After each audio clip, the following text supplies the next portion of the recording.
to invest in creating jobs for our people. I see nothing in this budget that addresses those problems.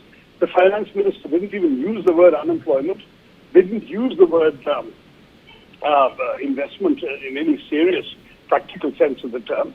And already last year, you remember, she'd announced an employment-linked incentive scheme for which they budgeted 10,000 crores. They only managed to cut the budget down to 6,000, and they haven't generated enough jobs from that scheme last year. So this year, there's no longer talk of that.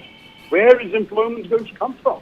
These are my big concerns. There are many other concerns, but this is why I feel much less excited about the middle-class tax cut, because it's not going to address these larger questions. But Mr. Tharoor, the government says that, the tenets of economic growth have been maintained despite, the pandemic wreaking havoc just a few years ago. If you talk about a sustainable and a consistent GDP growth, that's taken place. And even if you talk about inflation as compared to what it was in the UP era, the government maintains it's under control. How do you respond to that?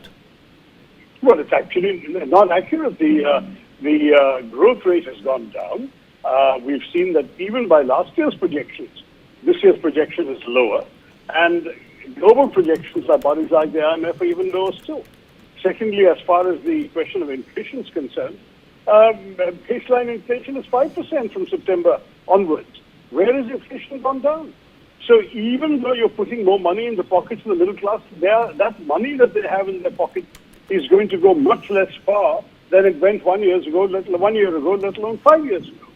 So inflation has also eroded the nominal value of people's incomes. I'm sorry, I don't mean to rain on the parade. It's nice to be having some sort of feel-good messages coming out of the government for a change.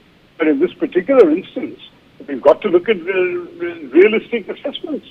Viksit Bharat cannot be a reality at the kind of a very modest growth rate we're seeing now. Where even if you get 6.4, you need a minimum of consistent 8% for the next 22 years to get to the kind of economy the Prime Minister wants us to be. Aspirations are all very well, and I applaud the aspiration. But let's understand we don't have a realistic pattern to get there yet.